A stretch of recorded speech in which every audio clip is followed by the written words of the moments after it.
Why is the WoW community so complacent when it comes to Classic Plus? Most of the player base has already leveled through Azeroth countless times, whether it was in vanilla, private servers, Classic 2019, Season of Mastery, and now Season of Discovery. It's time for something a bit more groundbreaking. In my opinion, most of the streamers and YouTubers talking about this version of WoW lack a bit of imagination and have neglected some of the positive changes that Blizzard has implemented over the last 20 years of expansions. I propose a new way of thinking about Classic Plus.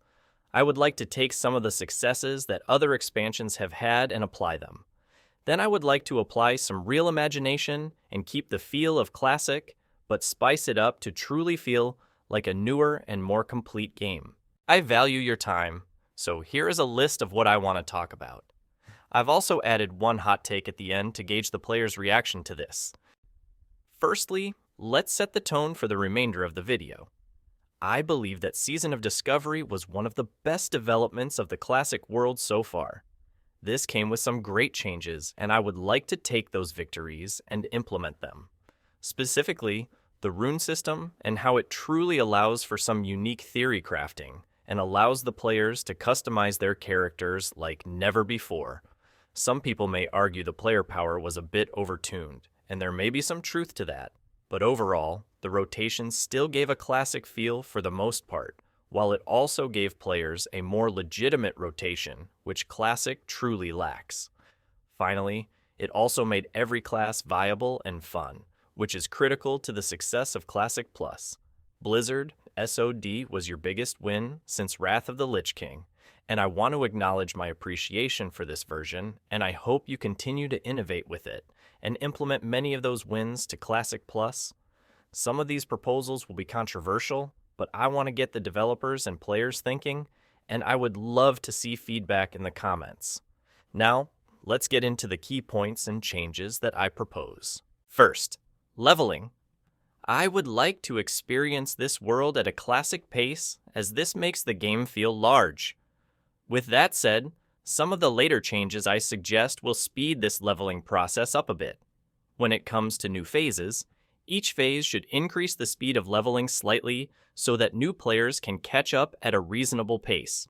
It's too overwhelming to join late since you will be so far behind the curve. This will allow new players to get into the current content faster, which I believe will be healthy for the game. 2. Additional content. Part A. Questing. Keep the same world as Classic and all the normal quests that are already there, but implement new quests.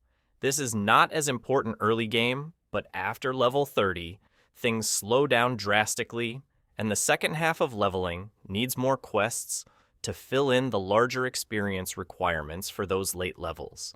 One pet peeve I have is that some Classic quests have weird drop rates, where you need ears, for example, and 2 ears should drop on virtually every mob, but the actual drop rate is like 10% for one. It would be a nice bonus to adjust these drop rates, but change the number required for the quest. Part B. Dungeons and Raids. Firstly, add maps to dungeons and raids. There's absolutely no reason not to add these at this point. You should be able to pull up the map and see exactly where your whole raid is within the dungeon. I would also like to see a couple more instance zones. Murlocs and kobolds, for example, could each have a dungeon for themselves with some added lore. The new dungeons and raids from SOD can also be implemented. Another thing that SOD did perfectly was the fact that there is just one token, the Undermine Reels, and this token gets you all the tier gear from previous phases. This system should be kept, and do not add any other tokens to take up bag space and confuse the more casual player base. Keep the current phase raids without a vendor, and any previous tier sets will be updated, and the earlier the tier set, the cheaper the amount of reels needed. This will keep dungeons alive longer and allow for catch-up. Part C. Zones. Add lost zones such as Mount Hyjal, some of the islands, and many of the areas around the borders of most continents. Blizzard can add new questing zones in many of these locations for additional lore. Part D. Challenges. I believe the hard modes added to SOD for raids that did not enhance player power, but added some aesthetics was a great idea, and this should be how Classic Plus works as well. This way, people can challenge their raid groups if they want, but do not feel compelled to do so for more player power. I also believe some single-player challenges similar to Mage Tower would be an awesome way for people who only want to hop on for 30 to 60 minutes, can at least hop into some challenges for additional aesthetics, emotes, toys, etc. This would reduce simply raid logging, which is an issue in endgame. Part E. Player housing. Player housing has been something people want for as long as I can remember. Place a portal in a main city and allow player housing to be implemented. One of the main things I would like to see is adding mannequins for each tier and T0.5 in the housing so that you can add those unused items to their mannequin. This makes a goal to complete your housing, but also shows you the sets you've completed as you play through your journey. This will also reduce bank clutter because you worked so hard for those sets and you don't want to lose them. Third world travel. Most people agree. There is no place for flying mounts in classic WoW. I stand by this, but I would like to make WoW less of a running simulator. Dragonflight implemented dynamic flying. This same mechanic could be used for dynamic riding on ground mounts. These could also be something you unlock through challenge content where you can upgrade your riding. Examples like sprint on your mount for additional 50% movement speed for short durations, unlock the ability to not dismount when swimming, add endurance for 20% additional movement speed at all times, double jump, and I'm sure there is more that could be imagined. I also believe normal mounts need to be implemented a bit earlier. Level 25 would be ideal, as this is when the zones start getting fairly large and it's just wasting the player's time as a running simulator. Next, I believe a few extra flight paths would go a long way. These only need to be included in the largest zones, but this way, we have 2 flight paths on different parts of the zone to get to the area we need quicker, and again, less of a running simulator. Thirdly, I would like one portal from one continent to the other. This isn't a must, but again, why waste players' time? Fourth, summoning stones need to be at all dungeons, Jocket raids at all times. Please respect our time, Blizzard.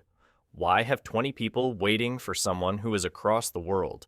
Let's just allow people to play the content at a reasonable time with a summon. Warlocks should also be able to summon when instanced directly to their location. I don't know why we have to run back to the entrance to summon from outside the instance. That's why we will have the summoning stones anyway.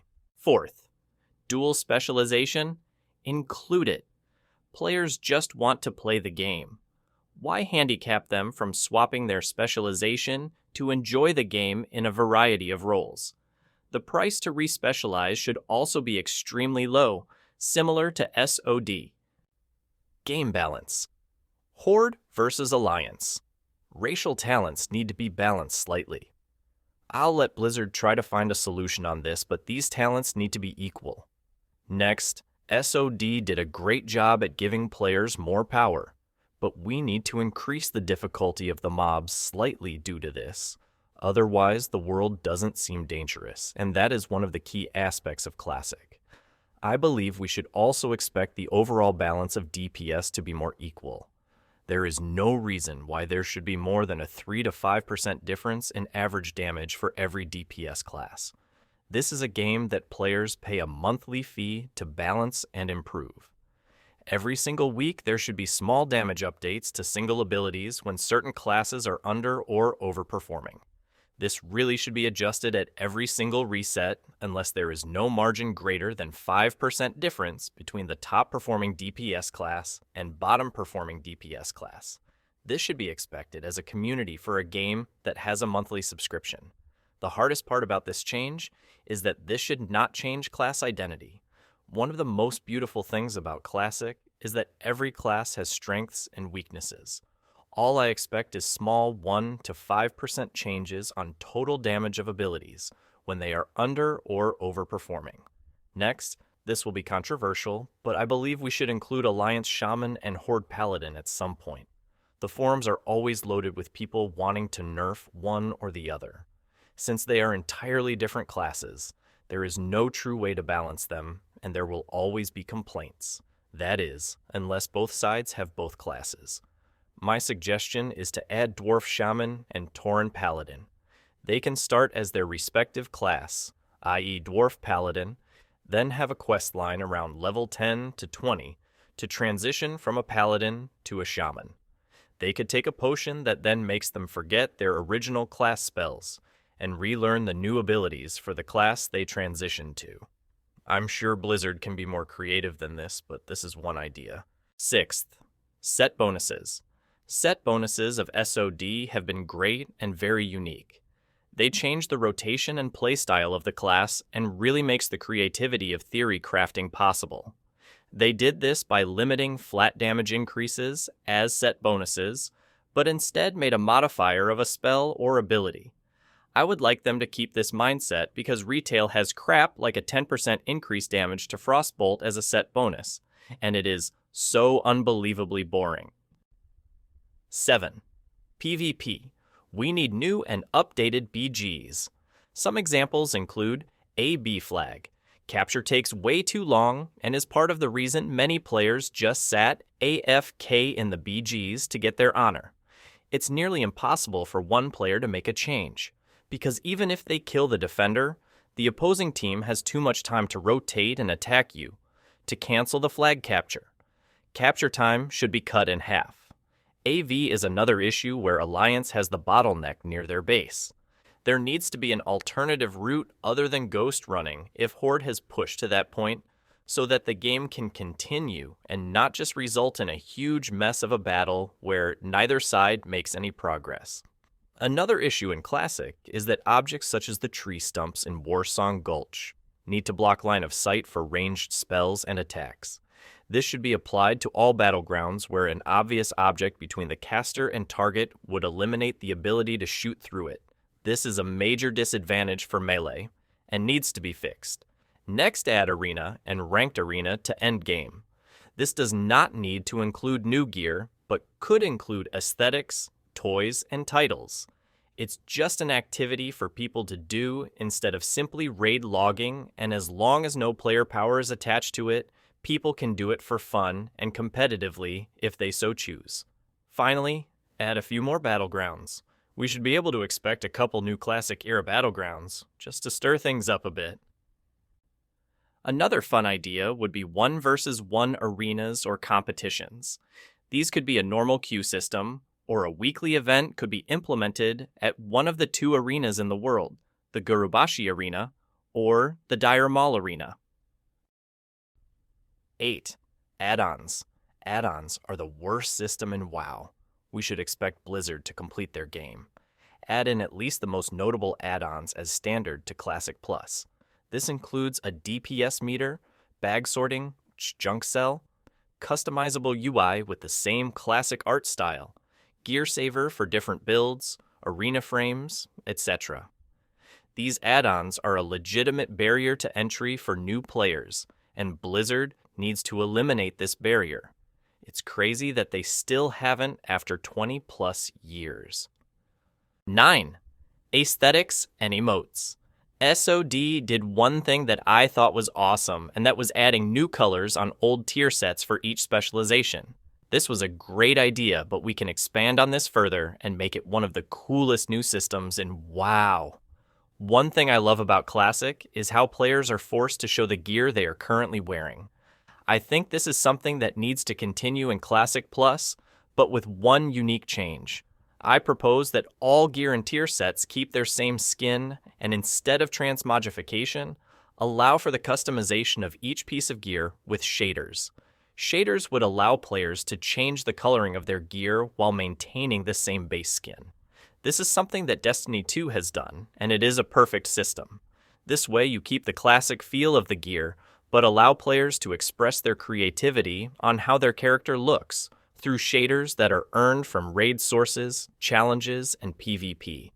Emotes is another thing that could be fun to include more of. To earn emotes and shaders could be a fun side project as long as they can only be earned in-game. Oh yeah, and Blizzard, one more thing. Drop the cooldown on Hearthstone to 20 or 30 minutes. Just give us the quality of life to be able to hearth after a 30-minute dungeon. 10.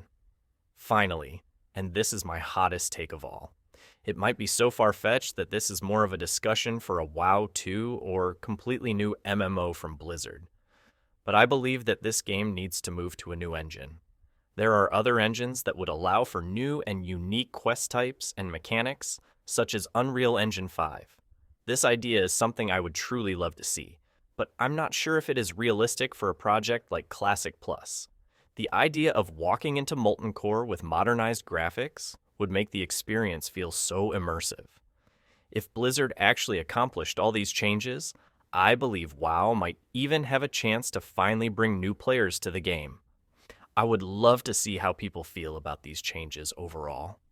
I know my opinion is much more drastic than most, but I wanted to share my thoughts and use this comment section as a place for players to expand their imagination a bit more on this project. And if nothing else, I think it would at least be fun to imagine a world where the best parts of classic, retail, and other games merge together to create the ultimate MMORPG. If you like this content, like and subscribe. If people want me to expand further on these changes and new ideas as they come, then I will continue to make content to hopefully catch Blizzard's eye and make some impactful changes.